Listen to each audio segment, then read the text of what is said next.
Good morning, everybody. This is Watson Michael from Ceylon Institute of English and Leadership. And today we have with us Dr. Ravi Fernando. So Dr. Ravi Fernando. So we're going to ask a lot of questions from him, so I'm going to give you a brief introduction about Dr. Ravi Fernando. Dr. Ravi Fernando, he's an alumni of the University of Cambridge, having completed a postgraduate certificate in sustainable business in 2008 and a Master of Studies in Sustainability Leadership in 2014. He holds a Doctor of Business Administration degree from the European Business School in Switzerland 2016. At the INSEAD Business School, France, he completed both a Diploma in International Management and the Advanced Management Program. He is an executive resident at the INSEAD Business School. Between 2010 to 2021, he has an MBA from the University of Colombo and is a fellow of the Chartered Institute of Marketing. In 2017, he created the ILA Future Directors Program for the Institute of Directors of Luxembourg, which set the foundation for the INSEAD Aspiring Director Program in 2018. In April 2020, he created the 21st Century Board Leadership Model Masterclass for the Institute of Directors of Luxembourg and Global Strategic Corporate Sustainability Private Limited. In 2021 July, commenced teaching in the INSEAD Advanced Strategy for Directors Program. In 2010, he received a US copyright for his work at Cambridge University for the concept of strategic corporate sustainability. In 2015, he published Strategic Corporate Sustainability, 7 Imperatives for Sustainable Business, based on his work at Cambridge University. In June 2020, he obtained a US copyright for the 21st Century Board Leadership Model. He also created the 21st Century Board Leadership Model Masterclass with Raymond Shadak of Luxembourg to build a cadre of 21st century leaders. He is the current Chairman CEO of Global Strategic Corporate Sustainability Private Limited, which operates in Luxembourg, Vietnam, and Sri Lanka. His career with multinationals spanned between 1981 to 2007 with Unilever, Reckitt Benckiser, SmithKline, Beacom International, covering Africa, Middle East, and Asia in CEO business development positions. He was the first CEO of the Sri Lanka Institute of Nanotechnology between 2008 and 2011, and operations director of the Malaysia Blue Ocean Strategy Institute from 2011 to 2016. He was the UN Global Compact focal point between 2007 to 2011 and set up the UNGC Sri Lanka network. He serves on the Sri Lanka Sustainable Development Council since February 2021. He serves on the boards of many multinational corporations, including LOLC Holdings, Ceylon Graphene Technologies Limited, Aiken Spence Plantations, Habitat for Humanity, UN Global Compact Sri Lanka, Ceylon Asset Management, and Global Strategic Corporate Sustainability Private Limited. In September 2007, he won Global Strategy Leadership Award presented to him by Professor Rene Maubon of INSEAD at the World Strategy Summit in Mumbai. In February 2020, he won the World CSR Leadership Award. So it's such an honor to have with us today Dr. Ravi Fernando, and we have a few questions for him. So we are so delighted to have you at Ceylon Institute of English and Leadership, Doctor. So I want to ask you the first question, actually. So one of the most important initiatives is the creation and the launch of the 21st Century Board Leadership Model Masterclass. So if you could let us know more about that, Dr. Fernando. Okay, very good morning, Michael, and to all those watching this interview, especially those in Michael's Institute for English and Leadership. And it's appropriate that our first question is about leadership, because one of the reasons that I decided to create this model was influenced by a book I read during the COVID lockdown. The book is titled 21 Lessons for the 21st Century. So that's the book. 21 Lessons for the 21st Century. And this book, as I read it, I began to understand that the kind of challenges leaders will face in the 21st century are very different to the challenges they have faced before that.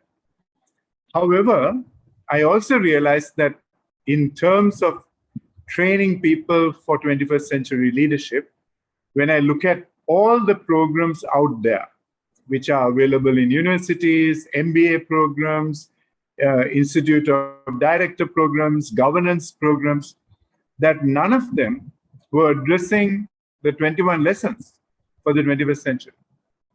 So what I did first was to look at these 21 lessons and cluster them under 6 topics. 6 topics which I believe are 21st century topics. And the 6 topics are, we start with 3 emergencies, because the world is facing what I would like to call 3 triple bottom line emergencies. The first emergency is the climate emergency. And sadly, 90% of board directors and national directors are virtually ignorant about it and are making decisions for nations and businesses not knowing what is happening with the climate emergency.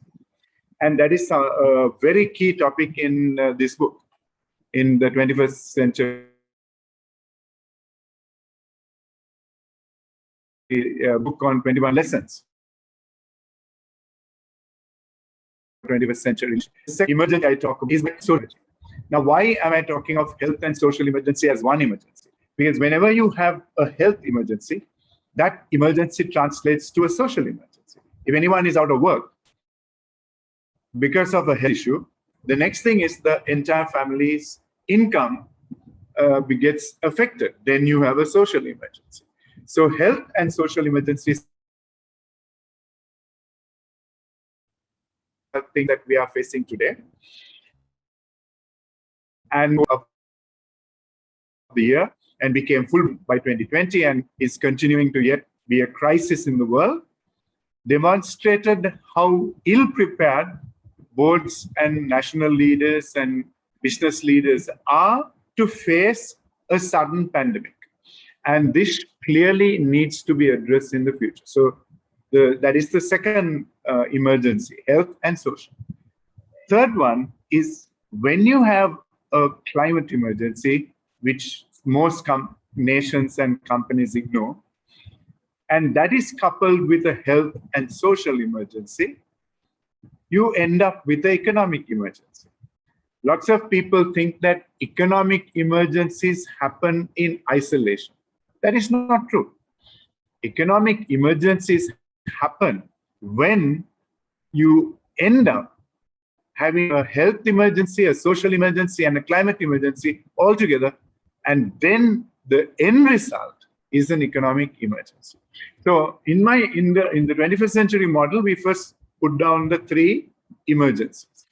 Then one of the things that I have been studying for a long time is triple bottom line. So it was easy for me to put those 3 emergencies together.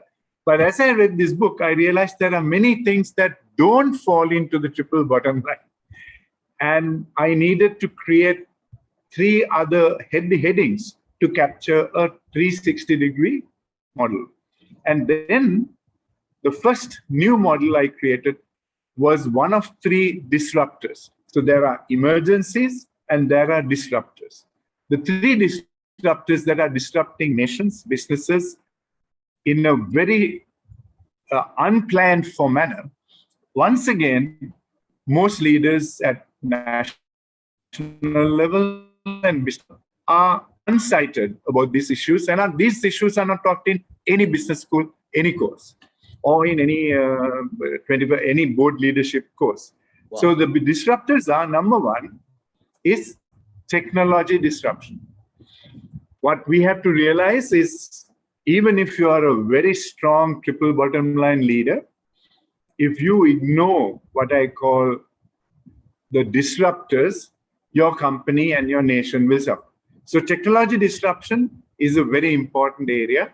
And we are now seeing the world of technology rising at 100 miles per hour. Artificial intelligence, nanotechnology, 3D printing, precision agriculture, robotics, the IoT, Internet of Things. The world has comprehensively changed, and companies can be, and nations can be completely left behind if they ignore technology disruption. And as you mentioned in introducing me, thank you for that kind introduction. Sure.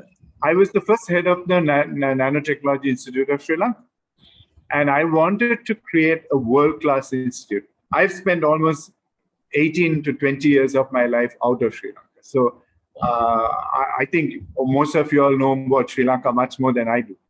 I have been working internationally most of my career.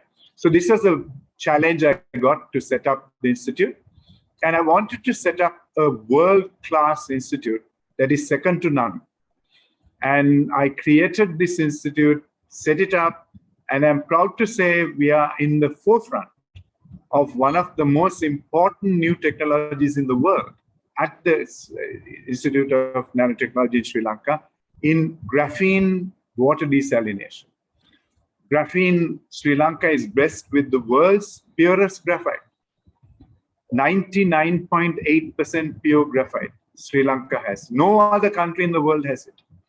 And all we have done, like tea, rubber, coconut, and everything else, we have just put it into gunny bags and sold it to the world for gunny bag prices. I was determined to make sure that we avoid this commodity trap that Sri Lanka has suffered for 73 years. And because we have suffered this trap for 73 years since independence, most Sri Lankans aren't enjoying the real economic benefits of the natural resources we are blessed with.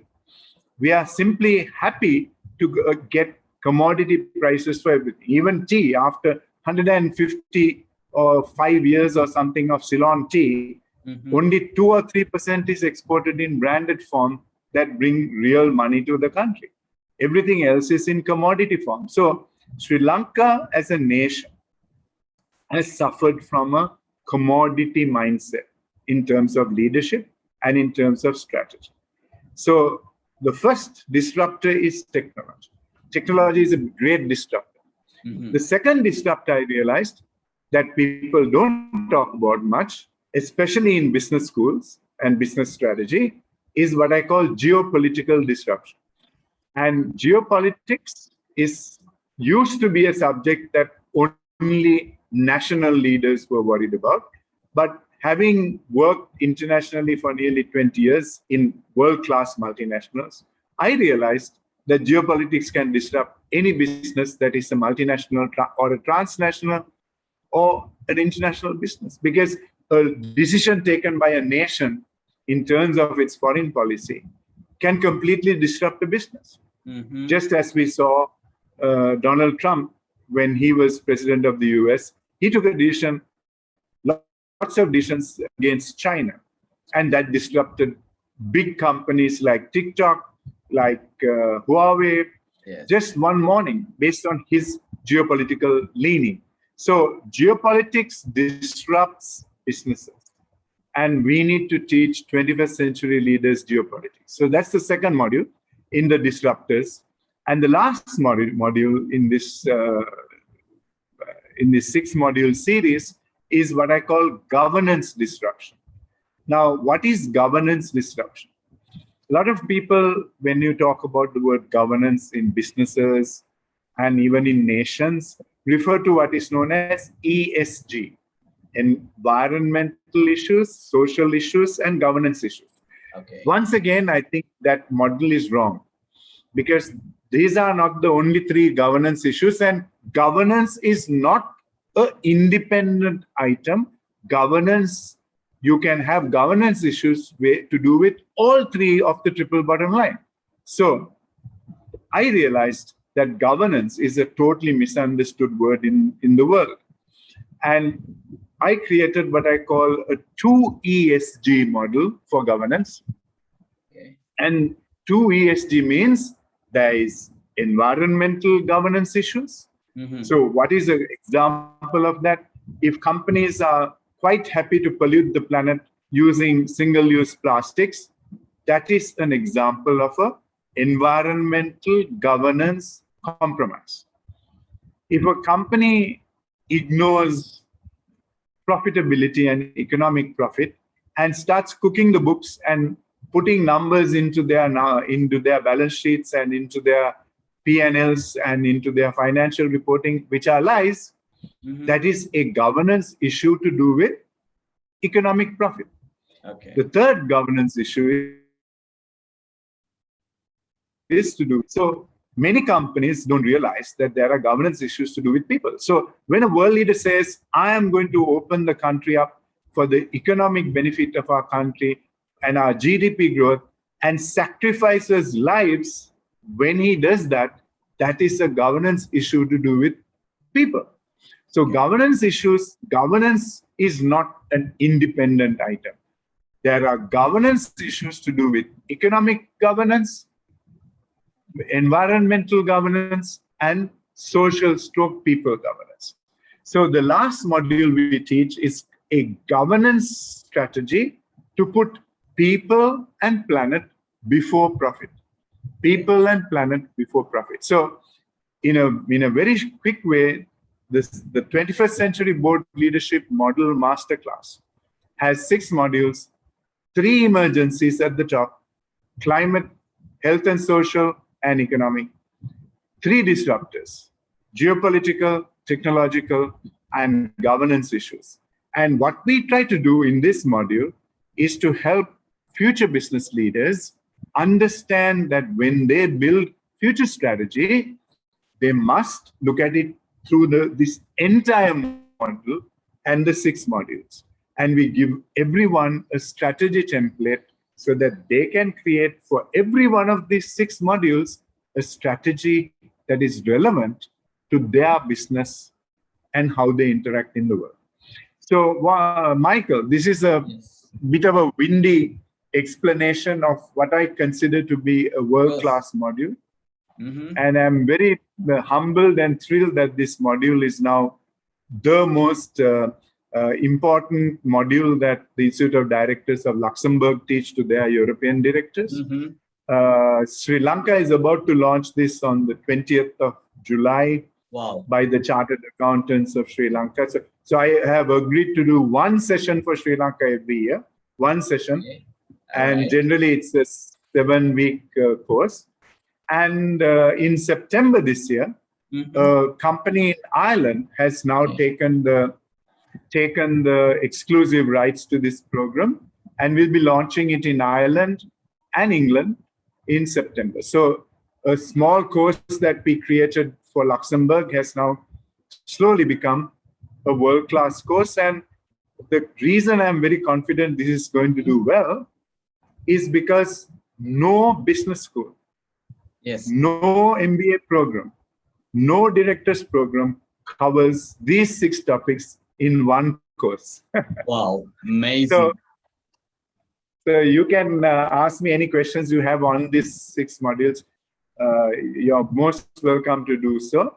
Sure. And what I'm doing is creating 21st century leaders. So any questions on the module? So we have a US copyright. Sure. I mean, it's brilliant insights, Dr. Fernando, because I mean, certain things which you said, I was also not aware, and I mean, it's a proud achievement. I mean, thank you so much. You're contributing. So, I mean, it's quite good. I mean, we're proud from Sri Lanka.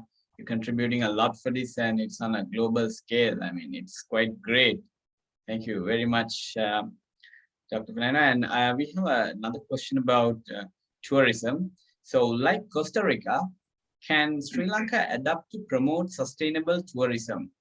And like post-COVID, how we can improve? And there are many Sri Lankans who are not aware of domestic tourism in the country.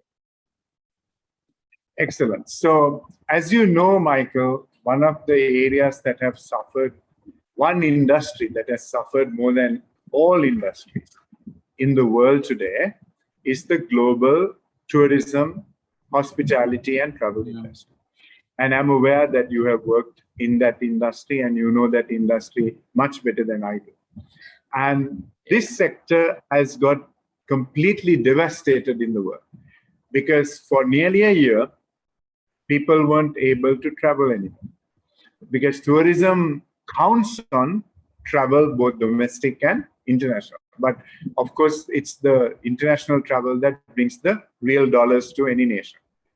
And you're aware that the tourism industry globally is the world's biggest industry.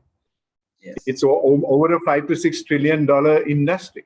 It's bigger than any other industry because it also has so many support industries that all contribute to the global tourism industry. And I think if I remember right, the global tourism figure is about 1.2 billion people. That means 1.2 billion people in the world are traveling from one country to another or traveling within a country. And that is in a population of 7.8 billion people, almost 1 in 7 people in the world is a tourist. Now, that is why the tourism industry is the biggest single industry in the world. Just imagine if that figure became 2 people in 7 or 2 people in 8. Then there is no chance even catching it. However, this industry has got completely shut down. People cannot travel anymore. People cannot do any of this anymore. Now, wherever people are beginning to open up countries, I can see recently I read Greece is opening up. England's leader is talking about opening up in July, I think 20th or something. But I can see these people are yet not understood what a crisis the world is facing with COVID-19. They are behaving like little kids trying to get the economy going at the risk of their people dying. And if I look at the 3 biggest countries affected by COVID-19, they are, number 1, United States. All right. It has 608,000 people who have died. All right. Second highest deaths in the world is in Brazil. All right. And Brazil has nearly 540,000 people dead. Okay. Third is India at about 410,000. When you know, number 4 is Russia. Okay. And number 5 is England. So these are the 5 countries with the most number of COVID deaths. Now, there's something common about these 5 countries. Okay. All 5 of these countries at some stage were led or are led by people who denied science, who denied advice on the health emergency, who denied science on the climate emergency. Okay.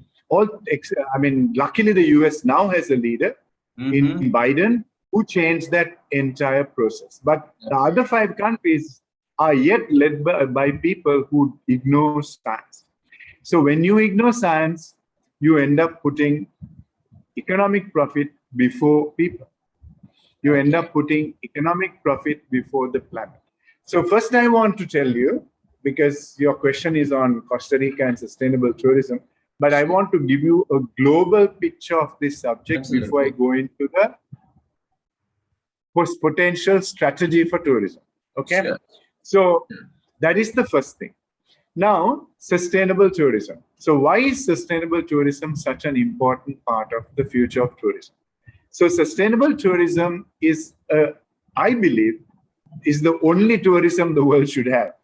Okay. Because if you have unsustainable tourism, that means you're going to compromise the planet, you're going to compromise the climate emergency, and you will also compromise the health and social emergency. Okay. So I believe the future of tourism for any nation with any hopes for future tourism has to be sustainable tourism.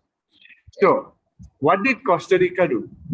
Number 1, Costa Rica almost 20 years ago decided they are going to focus on sustainable tourism in terms of protecting their environment, protecting their green cover, ensuring that people don't destroy their forest cover, protecting the amazing species that you have in Costa Rica.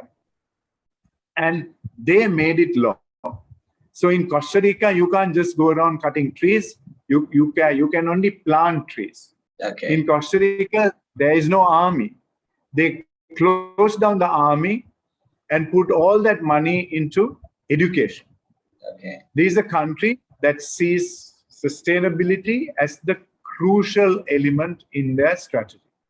Now, what about sustainable tourism for Sri Lanka?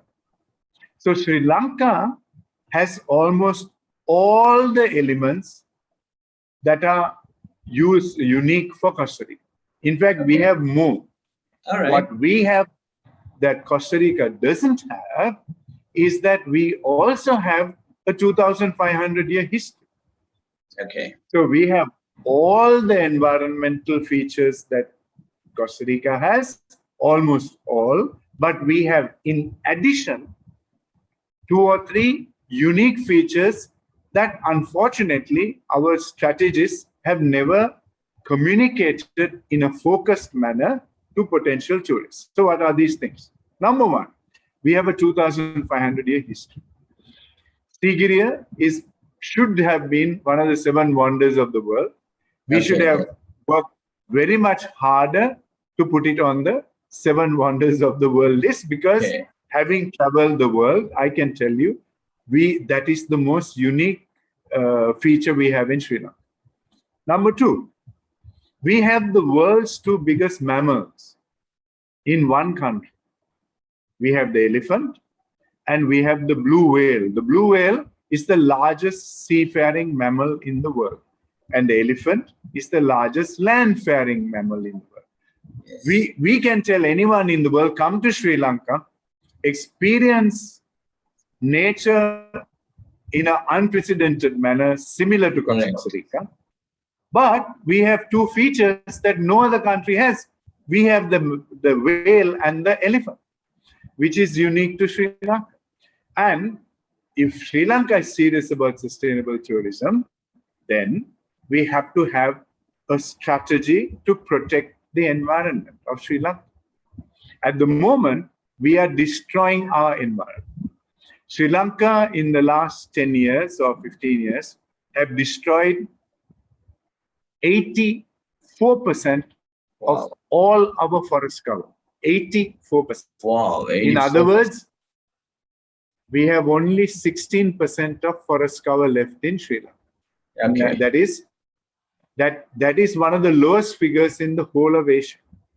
And the world has destroyed 72% of its forest cover, which means they have 28% left.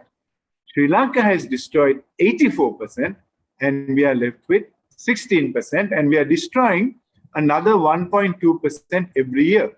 Oh, okay. So now your question is, can Sri Lanka leverage the same strategy of Costa Rica? Yes.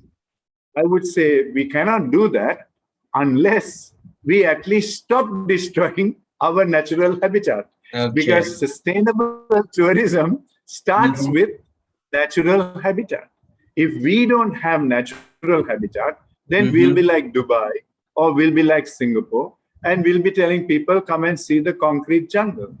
There'll be nothing natural about Sri Lanka left. So I believe Sri Lanka has a unique opportunity for sustainable tourism. And one other important thing is that sustainable tourism earns 4 times the amount of money that a normal tourist gives. So a normal tourist will bring $50, $70 per night, right? But a sustainable tourist generally spends 5 to 7 days in a location, sometimes 7 to 12 days in a location, and their average spend per night is $250 to $300 a night.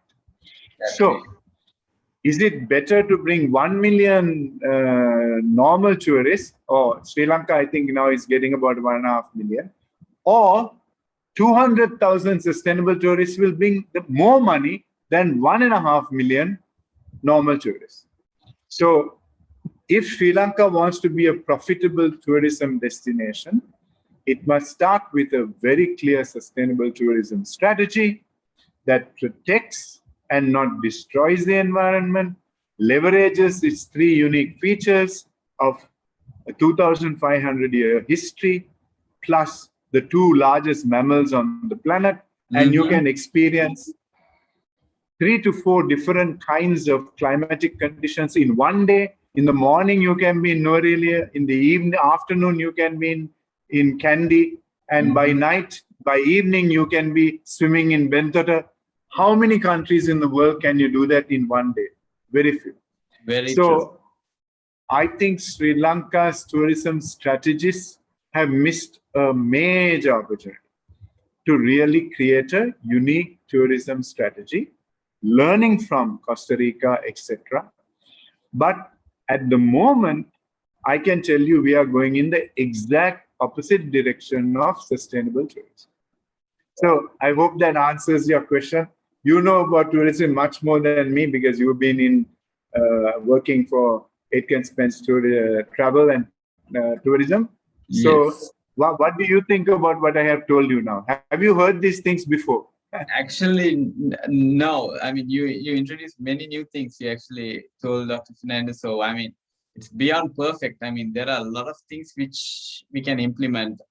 We are a bit far behind, but we could develop if our tourist leaders work together. Because, I mean, like you're spending the morning in Nuerelia, you're spending the afternoon in Kandy, and you're having a bath in the Bentota beach in the evening. I mean, within a day, you're doing so many things and you're experiencing different climates. So, I mean, it's perfect. You can see elephants in the morning in Minneria and see whales in the evening in Mirissa. Wow. Yes. Yes. That's excellent. That's something excellent. I'm sure many people will benefit.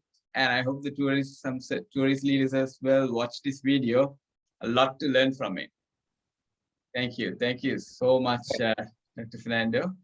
So another question which we wanted to touch was, could you let us briefly know about the Paris Agreement with regard to climate change and how we could practice towards it? Excellent. So to talk to you about this subject, I mean, as this is probably the most important subject in my life and it's my passion, I have done a lot of deep study on this subject. So, because one of the things I realized was that many people talk about planting trees, saving the planet, hugging trees. Every second person I come across at a national leader level in the world or a business leader in the world, all have some story to say about what they are doing for the planet. And then I began to realize that a majority of these people have not understood the science about the planet. Because for you to be able to impact this issue, you have to start with understanding the science. So without starting to talk about the planet and saving the planet and sustainability and CSR and strategies for the planet, I thought I will first go and study the subject. And I spent nearly 7-8 years in and out of Cambridge University learning the subject. Because what I thought was, before I talk about this subject, I must be absolutely spend time to learn this. And I did that. And I'm happy to tell you, I am yet a student of this subject. Because I know with every passing day, there's something new to learn on this subject. Because if you want to learn this subject, all you have to do every day is to listen to the news and put the weather forecast channel every day at the end of the news. Every day you're getting a lesson in climate emergency and sustainability. So I'm a student of this subject, but I first wanted to get my subject understood. Now you talked about the Paris Agreement. Yeah. So let me tell you that long before the Paris Agreement, in 1972, there was a report written called the Earth Limits to Growth. Limits to Growth. And this was a report which was done for the United Nations, which covered how the world's holding capacity, and limitations to economic growth at any cost. That you cannot keep growing and growing and growing. In fact, when you study the subject of economics, there is a famous economist called David Ricardo.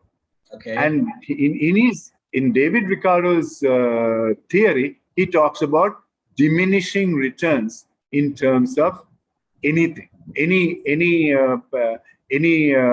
item of growth, right? You can't keep growing and growing and growing. After a point, we call it the law of diminishing returns.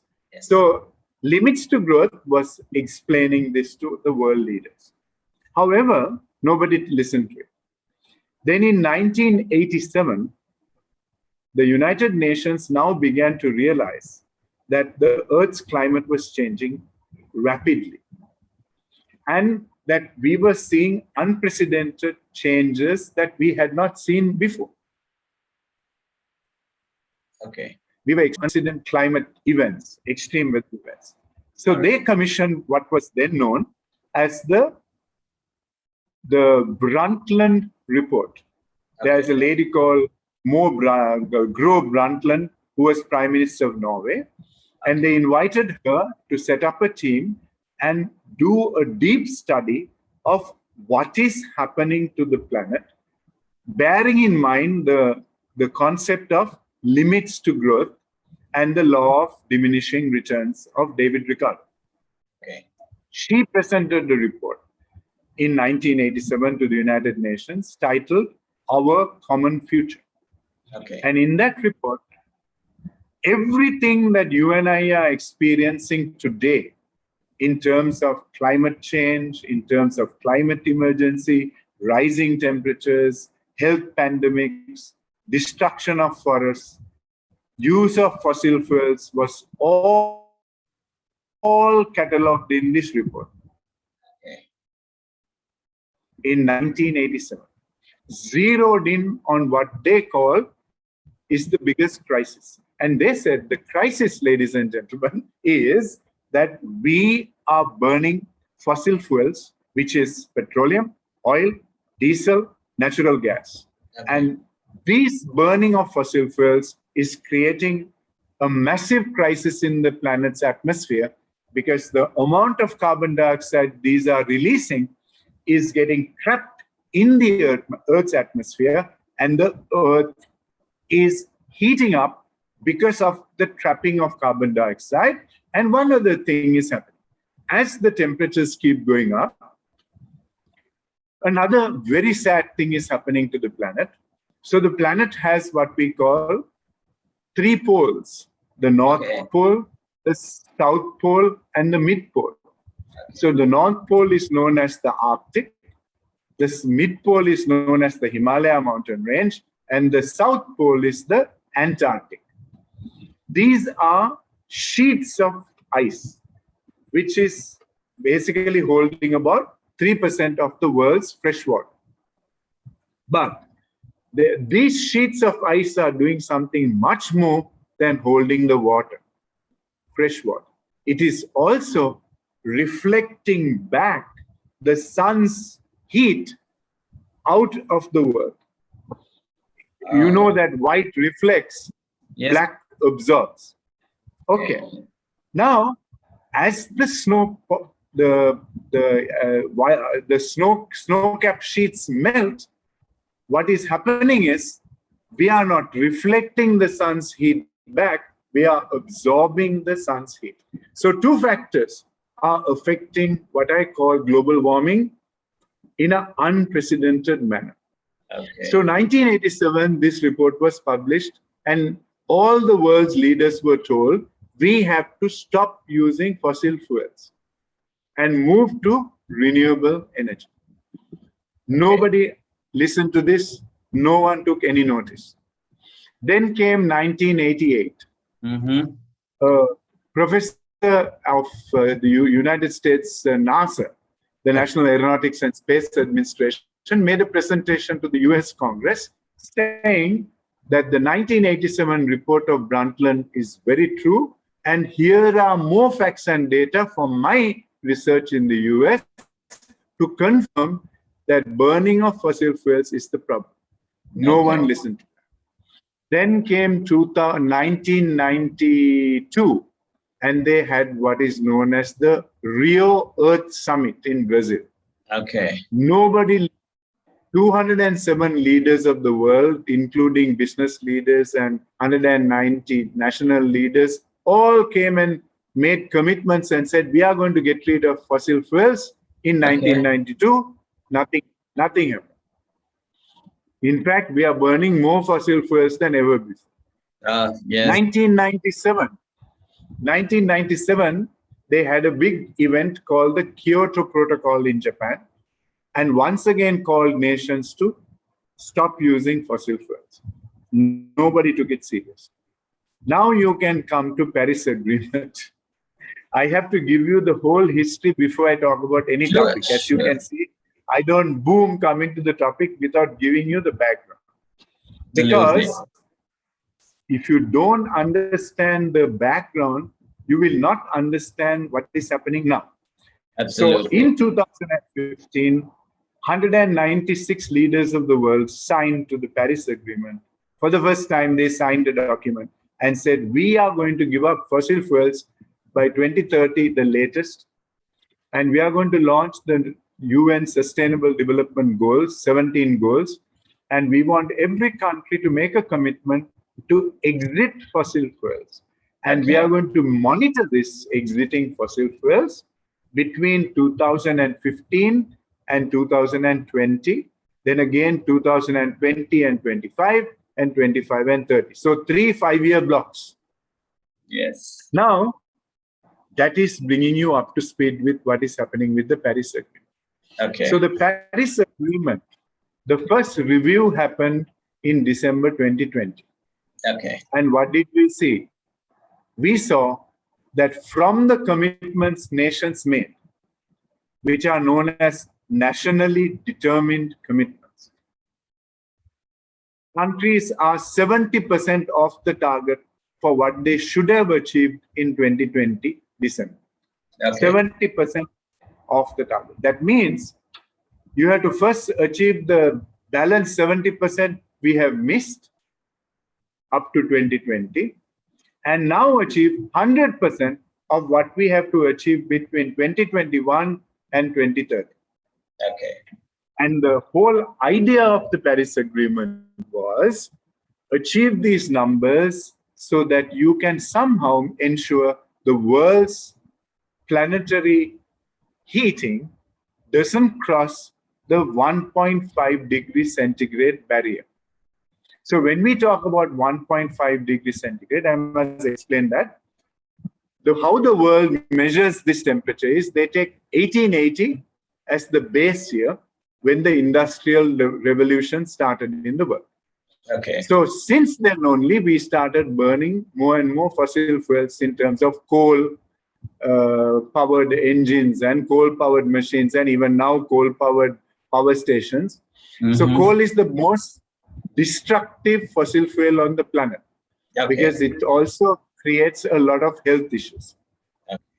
So what they're talking about is if the temperature achieved in 1880 before the Industrial Revolution is 0, we must make sure between 1880 and 2030, the heat gain, the new heat gain, will be kept under plus 1.5 degrees centigrade. Okay. That was what the UN Paris Agreement was all about. So now I'll give you the bad news.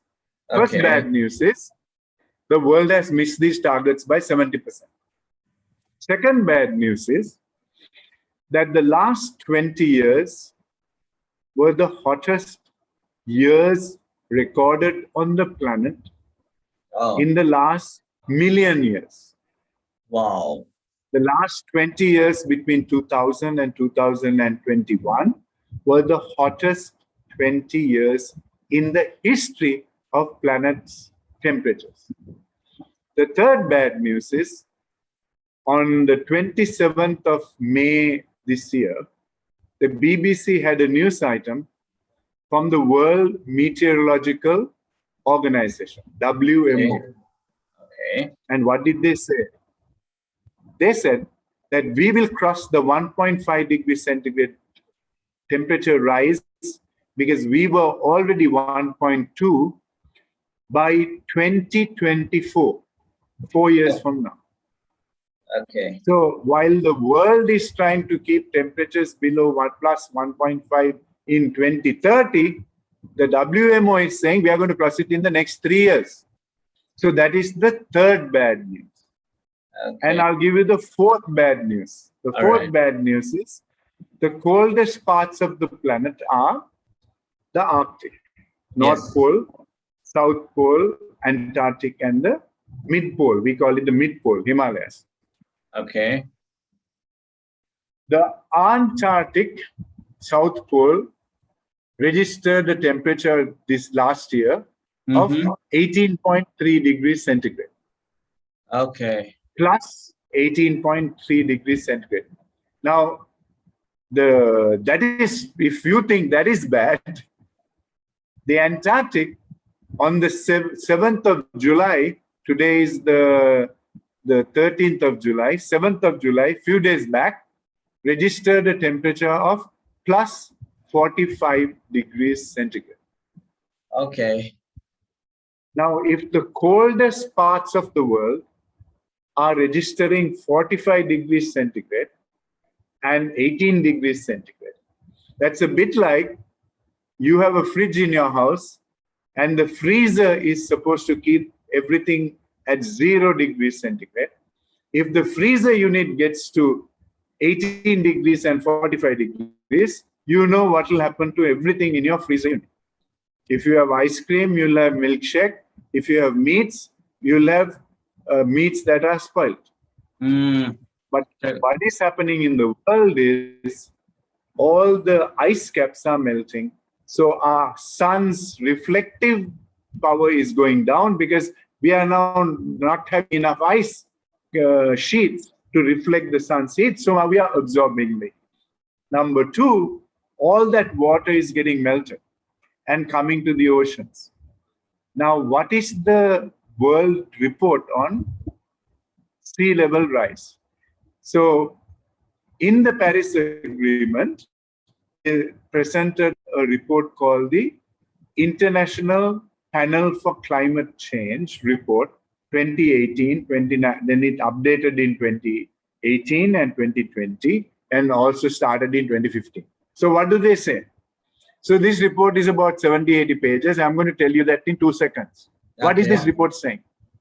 Number one, it is telling us if we cross plus 1.5 degrees centigrade from 1880 base year, the damage to the global economy will be $54 trillion because sea level rise will wipe out many cities in the world, especially the coastal cities of the world, like Shanghai, like Mumbai, like London, Miami, so many of the coastal cities, Florida, all these places will be wiped out. Why? Because you will have a 20-foot sea level rise. Wow, 20 foot. Why? Because all the water that is melting from the ice caps are coming to the sea. We already have a 20-30 centimeter sea level rise. So, while the world is happily going about their business, sea levels are rising without us even knowing about it. And many of the coastal cities, including Colombo, will be dramatically affected as the sea levels rise. The second thing they say in the report is, if temperatures cross 2 degrees centigrade, sea level rise will continue to wipe out global economies to the tune of $67 trillion. And then it says, if temperatures continue to rise and go beyond 3.7 degrees centigrade, so 1.5, 2 degrees, 3.7, they say that we will experience a 140-foot sea level rise that will wipe out the global economies to the tune of $515 trillion. Now, how many world leaders are worried about this? How many world leaders are talking about this? How many world leaders are even mentioning the word sea level rise due to the melting of the ice caps? And ice caps just recorded 45 degrees centigrade plus temperature. Nobody's talking about it. While the world's leaders and the world's people are fighting over petty things about simple issues and ethnic issues and all these issues, the world is going to lose the entire plot because the planet will be all underwater. And all these people who are discussing all these unnecessary issues in the world don't realize the biggest single issue the planet is facing is the climate emergency. So that is now giving you an excellent background and understanding of what is the climate emergency, what is global warming, what is extreme weather incidents. So when the planet keeps rising up in temperatures, we have three kinds of extreme weather incidents. And the World Economic Forum in 2020 and 2021 met in Davos, and they said the two biggest challenges, the biggest risks to the planet are extreme weather and climate action failure. What is extreme weather? Extreme weather is, number one, rising temperatures. Now, I hope I have given you enough evidence that the world's temperatures are going up. So just to give you another fact, Sri Lanka's temperature in 2019 was the highest ever temperature recorded in 140 years. Wow. In 2019. In 2020, that figure was surpassed. And in 2021, we have already surpassed the 2020 figure. So Sri Lanka has recorded its highest ever temperature in 140 years. And most countries in the world have recorded highest temperatures in the last 20 years. The 20 years have been the hottest 20 years on the planet. So, number one, extreme weather is temperature rises. Number two, when temperature rises, you end up with droughts. And droughts is the second extreme weather incident. The third extreme weather incident is, as you have extreme temperatures and droughts, all the atmospheric water and the groundwater of the world is getting pulled out of this atmosphere and into the skies. And they end up then becoming very heavy clouds. And these heavy clouds then start raining down on us. And the third extreme weather incident is what we call flooding and unprecedented rainfall, which Sri Lanka has been experiencing in the last 1 month. So you will end up having 6 months rain in 1 hour because all the water is now in the clouds.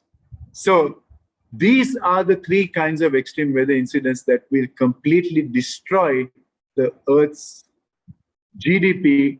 The global GDP this year is $90 trillion. Okay. So if $54 trillion get wiped out,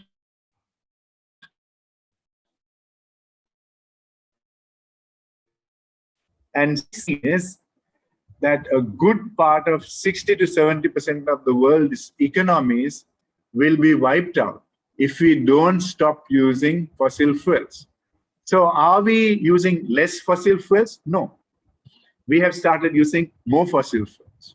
During the pandemic, we used less fossil fuels for a short period, and we dropped the fossil fuel use by about 6% in terms of carbon dioxide. Now we are back on using the same amount. So the world's carbon dioxide level, which is measured in parts per million, have moved up from 1987, 34 years ago, from 280 parts per million to now 417 parts per million. The percentage of greenhouse gases have gone up from 17, 18 gigatons to 34 gigatons of greenhouse gas a year. which is both confirming that for 34 years, world leaders have not exited fossil fuels at all. So we're staring at what I call a climate catastrophe.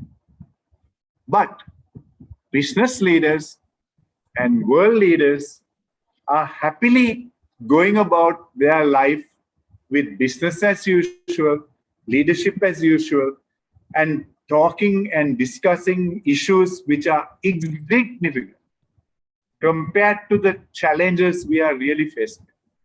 And what I'm trying to do with my masterclass is to get everyone's eyes, mind, energy focused on the real issues the world is faced with, not whether Black Lives Matter or whether the Americans or the Chinese are going to become the superpower or whether the Russians are going to take over Ukraine.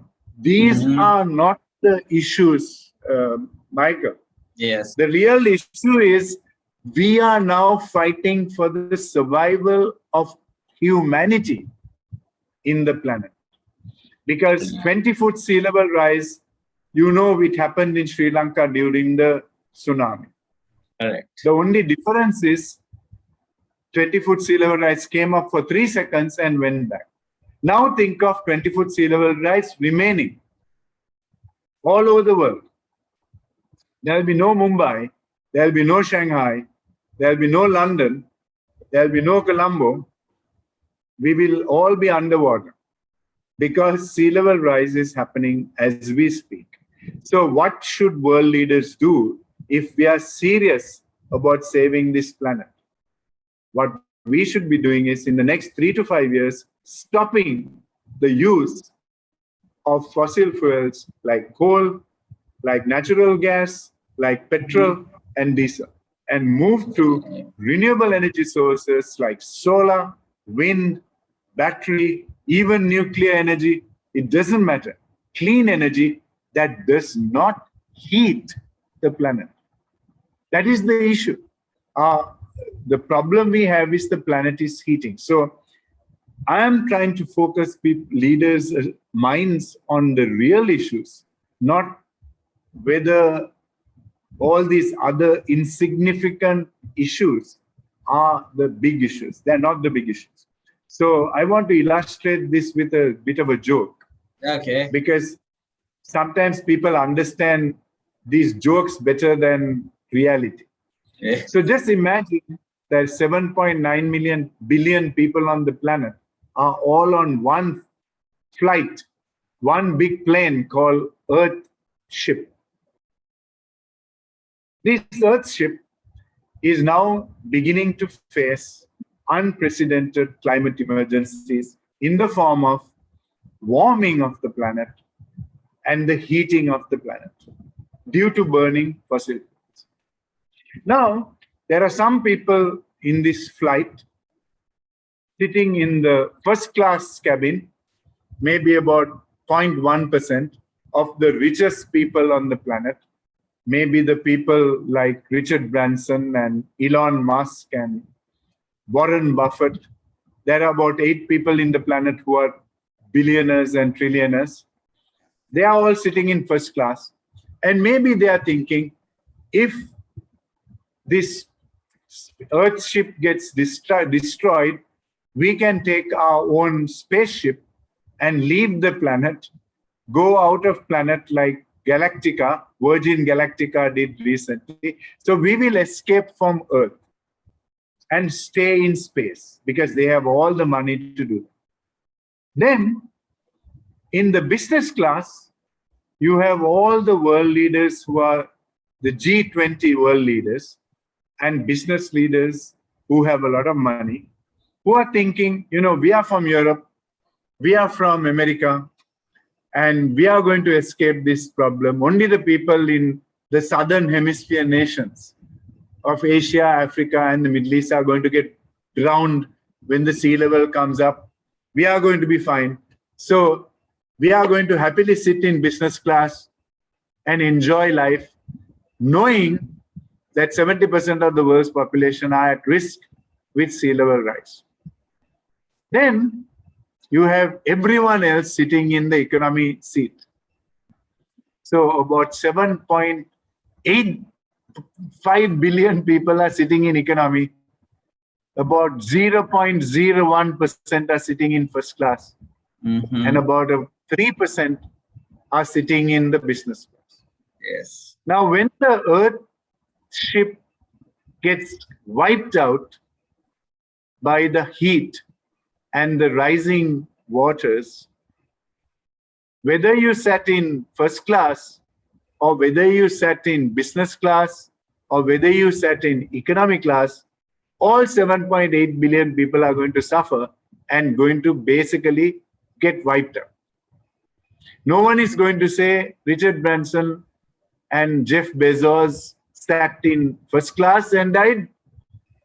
The leaders of Europe and the developed countries, G20 countries, Japan, Korea, and all these people sat in business class and died, and everybody else died in economy class. Everyone is going to get smashed down, and no one is going to be able to find pieces of the people who died. So the message I'm trying to give from this illustration is the world needs to realize that all 7.9 billion people are under threat, and all 7.9 billion people will suffer equally, and not think that just because you have the money, just because you're in a developed world, that you're going to escape the attack that the climate emergency is going to come with. Which means all world leaders, all business leaders must get together and work together to solve the climate emergency, and not treat the climate emergency as if it was just another normal day in the park. You know, why do we have ECUs in hospital, emergency care units? Why do we have ICUs in hospital? Why? To treat emergency patients different to the normal patients. We have a climate emergency, and we are treating this climate emergency in terms of world leaders and business leaders like it's just another normal patient. We are keeping all the emergency patients in the waiting room and giving them a number and saying, we will treat you as and when we can. Rubbish. The emergency patients should be treated like they are emergency patients and taken into the emergency unit. And we should bring all the doctors of the world to treat the emergency patients first. We are treating our climate emergency as if it was some joke, and we will all suffer the consequences of that, every single one of us. Sri Lanka's temperature is going up, sea levels are rising, all the economies of the world will be destroyed in the same way. They say it's only when London, Miami, Shanghai get completely wiped out and underwater that world leaders will wake up. But then they will wake up too late. So my message to anyone watching this program is, don't treat the climate emergency as though it was not an emergency. What can you and I do to stop this emergency? What can we do? Number one, we can all start looking at going towards solar energy for our own electricity. Number two, instead of driving diesel vehicles and petrol vehicles, we can at least start driving a hybrid vehicle.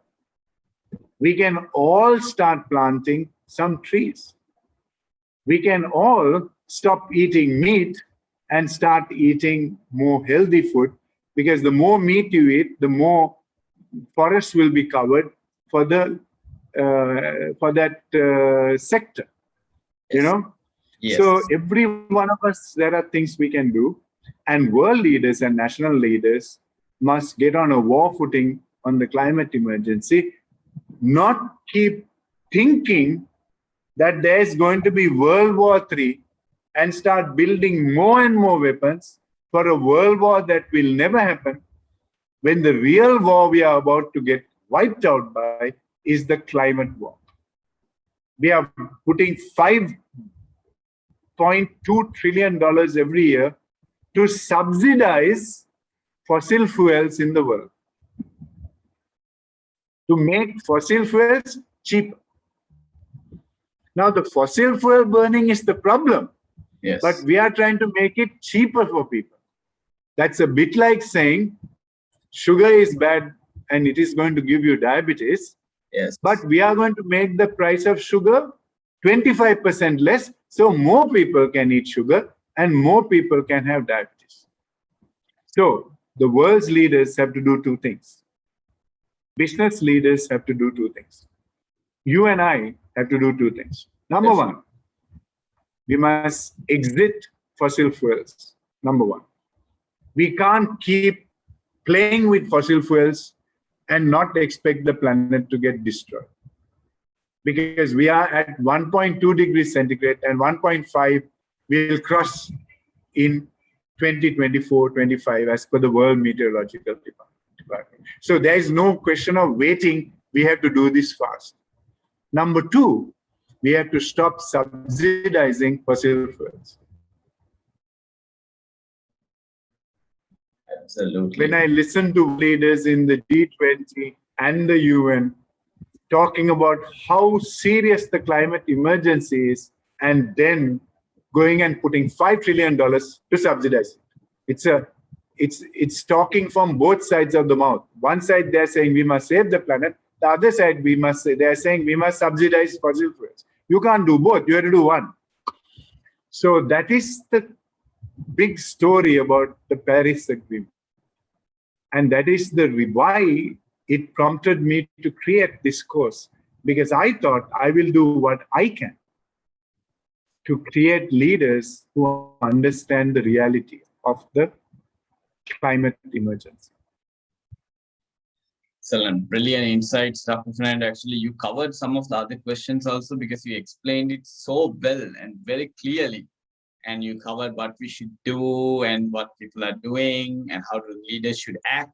I mean, you covered, I had a few questions, but you covered that all well. So, I mean, we really appreciate Dr. Fernando. I mean, the passion which you show in doing this, and a lot of people will be benefited. I'm sure not only in Sri Lanka, but you're gone on the international level, and you're doing a great service. I mean, actually, Sri Lanka is very proud to have you. And actually, at Ceylon Institute of English and Leadership, we're so honored to have you actually to do this interview and especially this discussion with us. Thank you so much. And Dr. Fernando, just one final question. What is the message that you can give for people who need motivation and all the go-getters from a well-experienced person like you? Okay. So I hope the two messages I gave national leaders and business leaders will resonate well. And I hope any business leader running any company in the world or Sri Lanka who hears what I said will understand there is no waiting anymore, and that they will be destroyed simply because they're sitting in business class. They are not going to escape it, okay? And world leaders are all going to get wiped out too. So I hope that message went out. And the two big messages for that lot is exit fossil fuels in the next 3 to 5 years. Stop using coal power, move to solar power and wind power. Stop using diesel vehicles, move to hybrid or electrics. And number one, exit fossil fuels. Number two, stop subsidizing fossil fuels. Okay, now I want to talk to all the young people who want to create a career for themselves and to use what I call talent.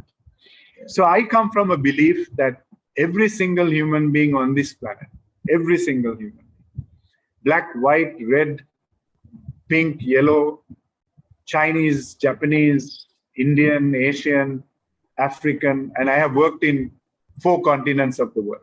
So I have met these people. every single one of the 7.9 billion people of this world are blessed with a talent. There is nobody born in this world who doesn't have a talent.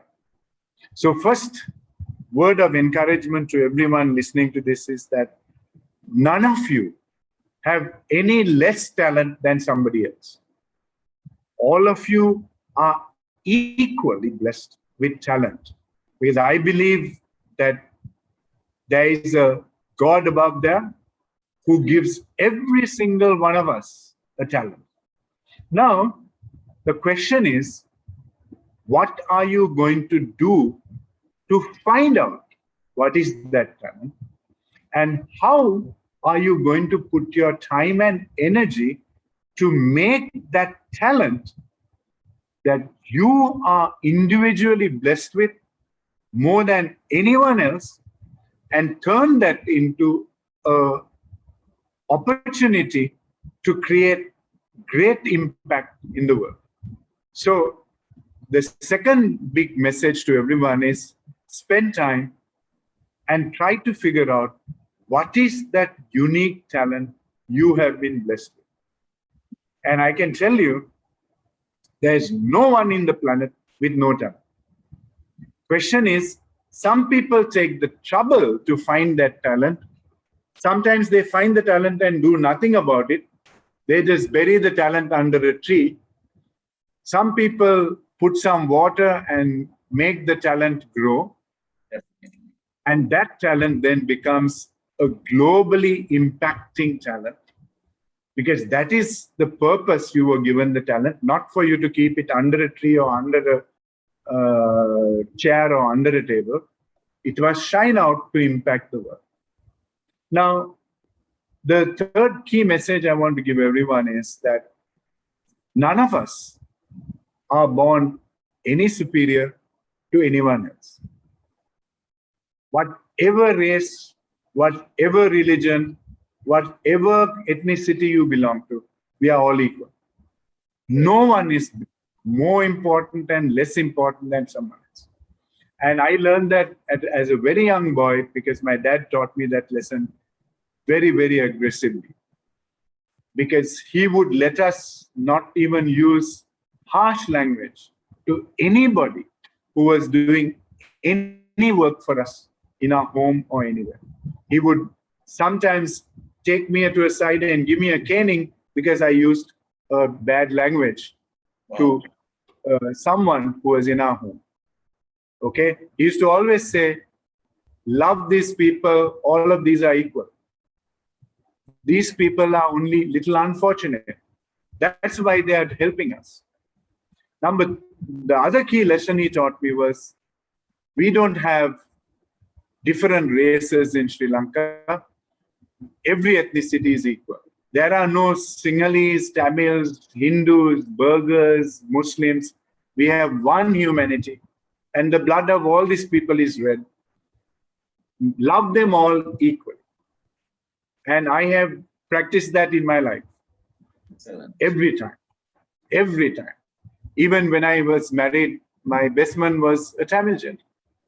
Okay. And some of my very best friends in Sri Lanka and the world are people from the Muslim community. Why? Because I don't consider myself any superior or any less. Because I consider myself a human being living in Sri Lanka, which is our motherland. And we should all love Sri Lanka, because we were not given a choice as to where we were born, right? Definitely. We were born there. Definitely. Now we must love that country with all our heart and all our might, and love everyone equally in that country. So if you have a talent, make sure that you also love everyone around you.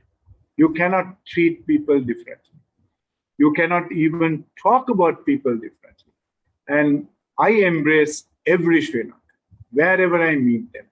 And I always celebrate the amazing talents that Sri Lanka has produced on the world stage from all the ethnicities of Sri Lanka. Because I am truly proud of the hardworking Tamil people, the hardworking Muslim people, the hardworking Sinhalese people who think beyond race and ethnicity. Because to me, those are the real heroes of this country. People who would have no time for any racial prejudice. So the next thing is that invest your time. Now, I can tell you, you read a whole number of qualifications and degrees that I have done. Yes. I have never had the luxury of studying full-time in any university in the world. I have studied in the best university in the world, in Cambridge University and Columbia University, and I have studied in the best business school in the world. Because INSEAD is the world's #1 business school, and I'm proud to say I teach. But I never had the luxury of studying full-time in any university. You know why? Mm-hmm. Because we as a family were too poor to be able for me to go and do any studies full-time. And every time I studied, I always was working simultaneously. And the key point I want to make is lots of people give excuses. We are poor. We cannot afford it. We cannot go to university full-time. We have so many challenges in our lives. I can tell you, I have had every single challenge that every single human being can ever have in their life. Financially and in every way. But I have found the time. I have invested my time. I have found a way to balance all these things and to go to the best universities in the world. And I'm not the brightest student in the world. But when you focus your mind and energy and heart to go to the best universities in the world and learn, doors will open. Doors will open and doors open. Same doors will be open for everyone. So once you find your talent, now get qualified. Because no one is going to listen to you if you are not someone who has the credibility of qualifications and learning behind you. But be humble enough to know that even if you have all the doctorates and the PhDs and the degrees in the world, that you really don't know much. Because every day, some new knowledge is coming up. So have an attitude of continuous learning, not learning and saying, now I know everything. In fact, the people who say, now I know everything, are the most dangerous people in the planet. Sure. Because every day, I learn something new. So the third thing is get qualified, but now get qualified and start using your talent to impact the world in a positive manner. And always remember there's something new to learn. So my advice to these young people is, number one, don't think you don't have talent.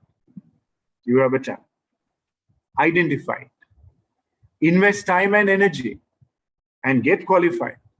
Don't go for second best in your qualifications.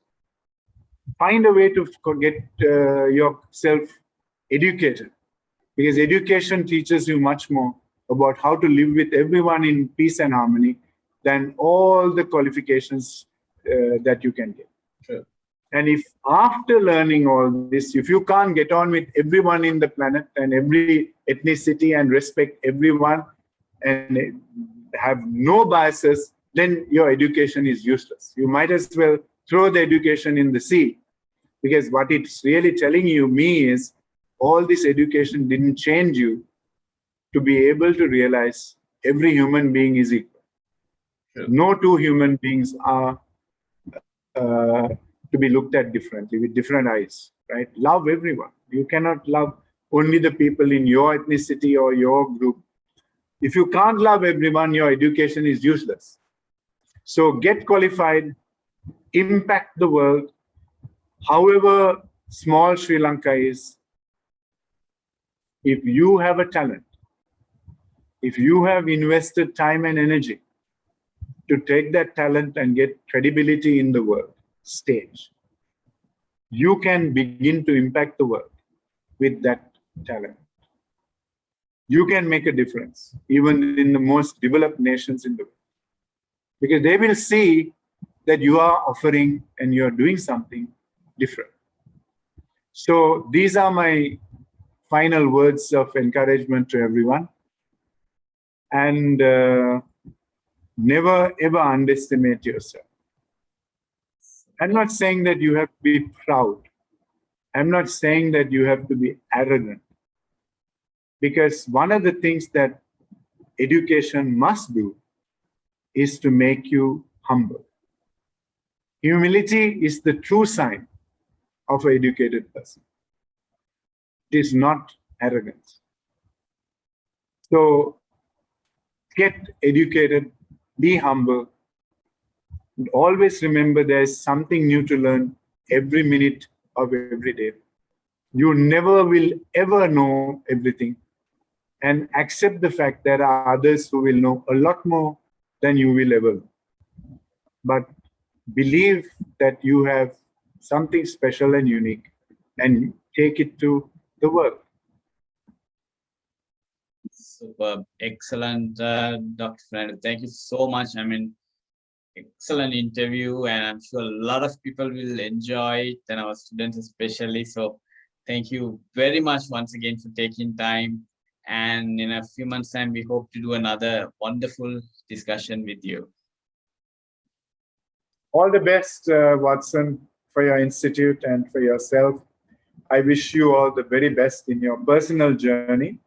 You have taken some very bold decisions to create your own space and create your own institute.